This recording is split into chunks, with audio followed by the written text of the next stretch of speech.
Good news! Bukas na itong bagong spot for museum lovers and history enthusiasts.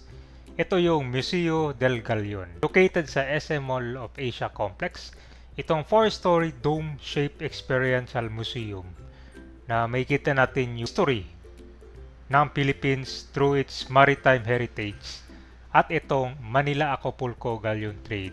Nito pasyalan din natin itong SM MOA Sky at itong ginagawang reclamation project sa Manila Bay. Nandito na tayo sa Jose Diokno Boulevard at ito na po yung harap ng SM MOA Globe. So good news pala no sa mga namamasyal dito sa SM MOA. May bagong kakabukas lang. Ito yung Museo de Galion.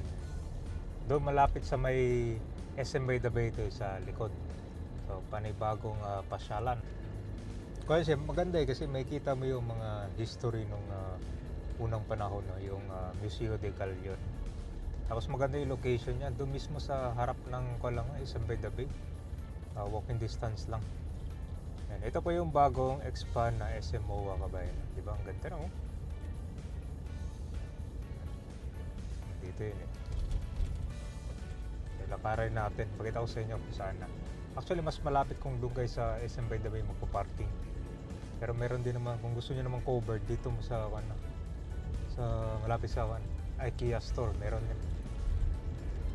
Lalakad lang yan ng konti.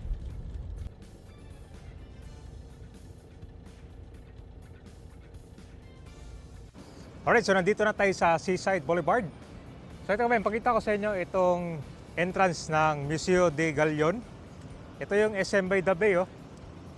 At saka may kita mo itong footbridge at itong IMAX Theater. So dito lang kayo papasok. Meron ding parkingan dyan no. Tsaka dito sa may SM Bay the Bay. So ito yung pinakamalapit. Kapag galing kayo sa South Wing, doon kayo magparking, maglalakad pa. Ayan, maganda yung kanya access. So pasok tayo dito. Ito. Ito yung isang entrance pala. Museo de Galion.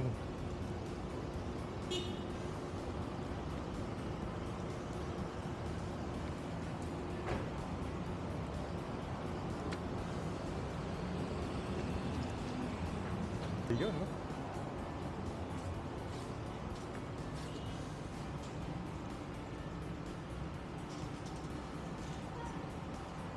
Tribute to the Philippines, heritage of the world.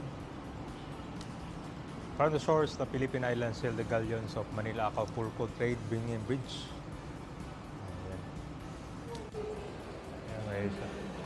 So, Manila Galleon.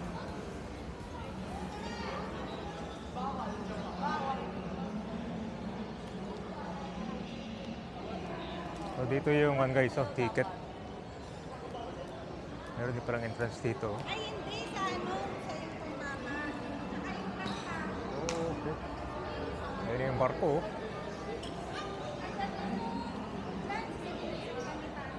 So yung pinaka-entrance siya guys dito sa loob. Yan, kukuha mo na kayo ng ticket dito.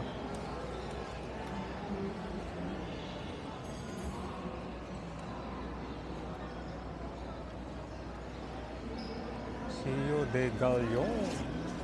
Ganda pala, no? Labis ako, no? Amphitheater.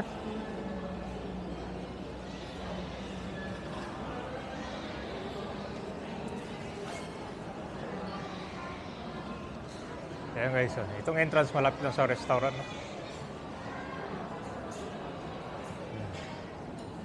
Ganda.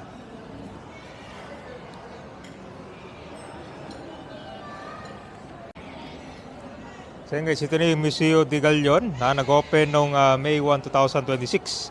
So meron siyang full-scale replica. Ito yung museum is anchored ng Espiritu Santo Giant 17th century galleon replica. And then yung sa tickets naman, kanto, yung sa adults 675, children 375, teachers, public students 275.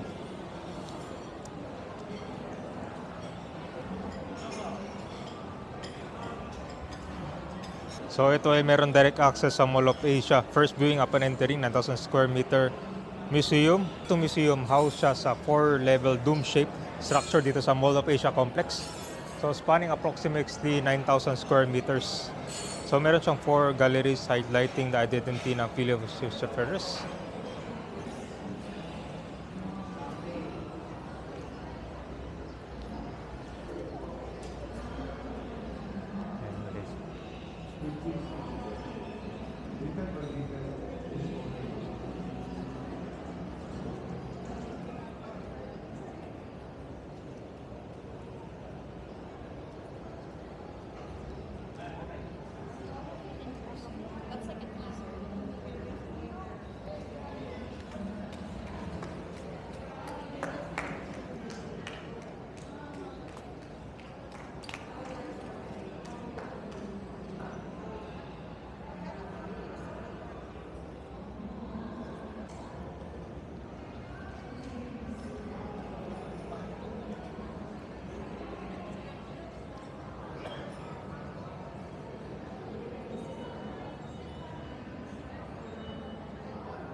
Dito guys, napunta tayo ng SMO Sky.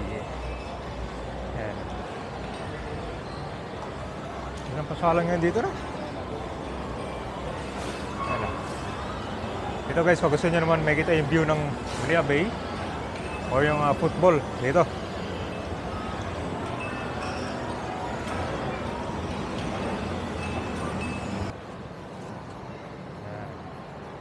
Maganda na pumunta ito guys, mga hapon na, no? Grabe, lakas ng hangin dito.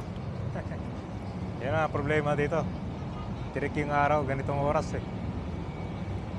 Ito, isang entrance, papunta ang kanto. MOA Sky. Yan. Walking distance lang. Instant pasyalan. Ayun yung MOA Sky. Yan, tingnan natin yung kan dito guys, yung tinampakan nila para sa reclamation project. Yun o. Grabe guys, ang lawak na. Mala desierto, no?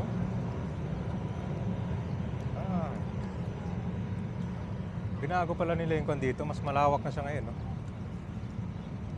Ayos.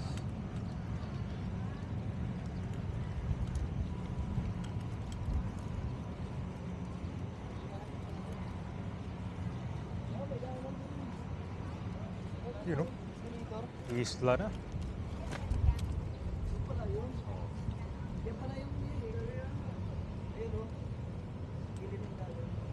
Update na natin yung kan guys, reclamation project. Grabe, oh. Baba tayo ng isang floor bago pa ano dyan sa... Bitaw na yung isla. Mamaya na siguro mga alas 4. Maliwanag pala yun.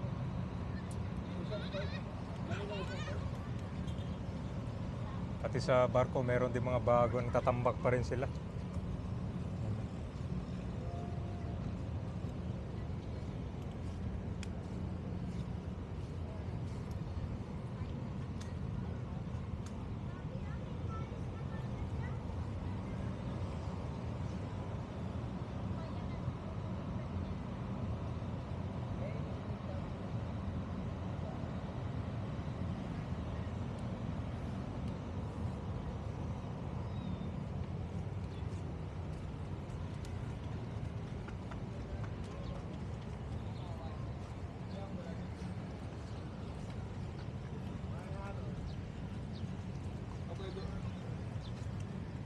Ito, good news guys, may ginagawa pala silang kuan dito, slide, oh.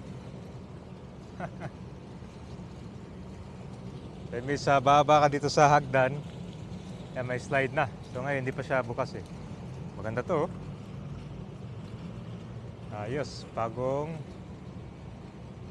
attraction.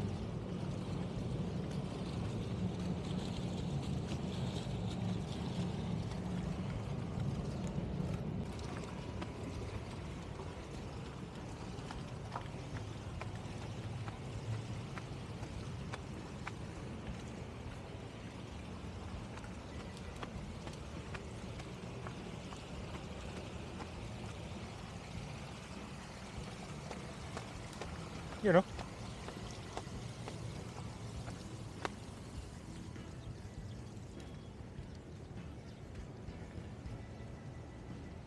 Hindi pala siya diretso, no?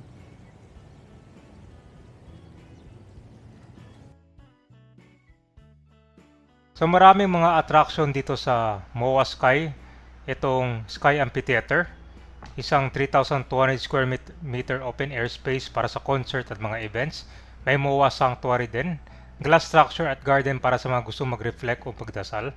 Pwede rin magdala ng pets dito, merong Paw Park, malawak na play area para sa mga aso.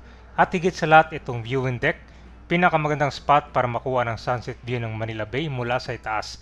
So dito, mas makikita mo yung view ng dagat, no, kasi nasa mas taas siya eh. Kung diyan ka sa baba lang, SM by the Bay lang, medyo puro tambak na makikita mo dyan. So madaming tao dito mga alas 5 hanggang gabi.